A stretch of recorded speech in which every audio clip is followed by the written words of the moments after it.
Buenas tardes, mi nombre es Carlos Orlando Rico González. Presento mi documento.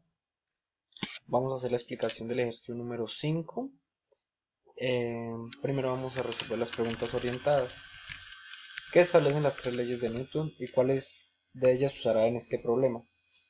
La primera ley de Newton dice que todo cuerpo permanece en su estado de reposo o movimiento rectilíneo uniforme a menos de que otros cuerpos actúen sobre él. La segunda ley de Newton dice que la fuerza que actúa sobre un cuerpo es directamente proporcional a su aceleración. Y la tercera ley de Newton dice que cuando un cuerpo ejerce una fuerza sobre otro, este ejerce sobre el primero una fuerza igual y de sentido opuesto. La ley que vamos a utilizar para la aplicación de este ejercicio es la tercera ley. En términos de la tercera ley de Newton, la fricción-reacción aparece como una reacción ¿a qué fuerza? Acción. La fricción aparece en un cuerpo determinado, como lo vamos a determinar como A, cuando otro cuerpo B ejerce una fuerza de tensión, teniendo en cuenta que la fuerza de fricción que se genera en el cuerpo A va en sentido contrario a la fuerza de tensión que se aplica por el cuerpo B. En palabras más simples, entonces tenemos que si tenemos un cuerpo A que aplica que recibe una fuerza por un cuerpo B, el cuerpo A va a generar una fuerza de fricción o de reacción en sentido contrario a la fuerza que se aplica. ¿Qué significa que un sistema esté en equilibrio de fuerzas? Un sistema está en equilibrio de fuerzas cuando las fuerzas aplicadas sobre el cuerpo se anulan entre sí, es decir, que la fuerza de tensión y la fuerza de fricción, o la fuerza aplicada y la fuerza de fricción, son iguales, por lo tanto, al sumarlas, dan un resultado de cero. ¿Por qué van a dar resultado de cero? Porque como la fuerza aplicada va en sentido contrario a la fuerza de fricción, entonces se anula. Enunciado del ejercicio.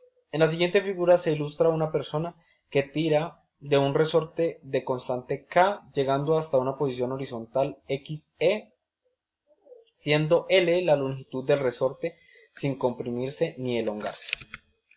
Aparte de la anterior información, ignore la masa del resorte, realice un diagrama de cuerpo libre para la persona y el resorte, indique las fuerzas que corresponden a pares de acción, reacción y determine la magnitud y dirección de fuerza de fricción que ejerce sobre el zapato de la persona.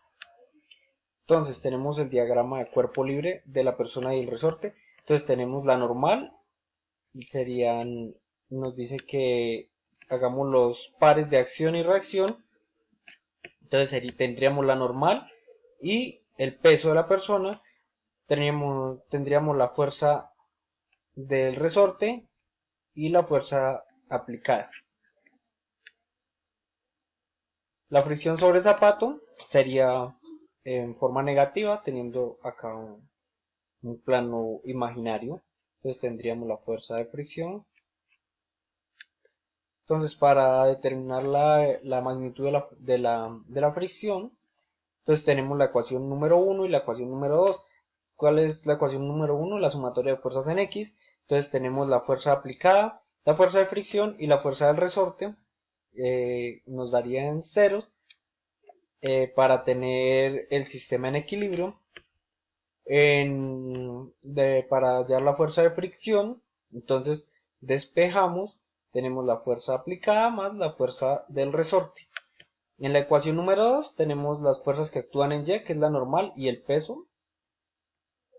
Entonces para determinar la fuerza de fricción, tomamos de la ecuación número 1, obtenemos que la fuerza de fricción es igual a la fuerza aplicada más la fuerza del resorte. La fuerza del resorte es igual a K, que es la constante, por XM. Si por el contrario, y como se ilustra en la figura 2, el resorte es comprimido hasta su posición XC, ¿cuál es la magnitud y dirección de la fuerza de fricción? En este caso realice también un diagrama de cuerpo libre para la persona y el resorte indique los pares de acción y reacción. Acá también tenemos los pares de acción y reacción en Y. la normal y el peso, la fuerza del resorte, la fuerza aplicada y tenemos la fuerza de fricción. Volvemos a aplicar las mismas ecuaciones y vemos que acá cambia la constante por el xc, que es la distancia que se está recorriendo el resorte. ¿Qué pasa si la fricción entre el suelo y el zapato se hace cero? Argumente su respuesta basándose en alguna de las leyes de Newton. Nos vamos a basar en la tercera ley de Newton. Si la fricción entre el suelo y el zapato se hace cero o se pierde el equilibrio del sistema, ya que solo quedarían activas las fuerzas aplicadas entre el hombre y la que genera el resorte, por lo cual el sistema no, perdería el equilibrio.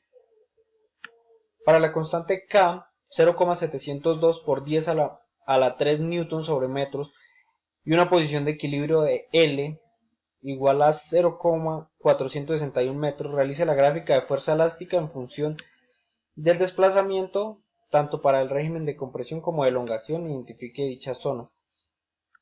Hacemos la gráfica, la elongación, la distancia que es L. Para este caso utilizamos la ley de Hooke, que nos dice que la fuerza del resorte es igual a menos la constante por L.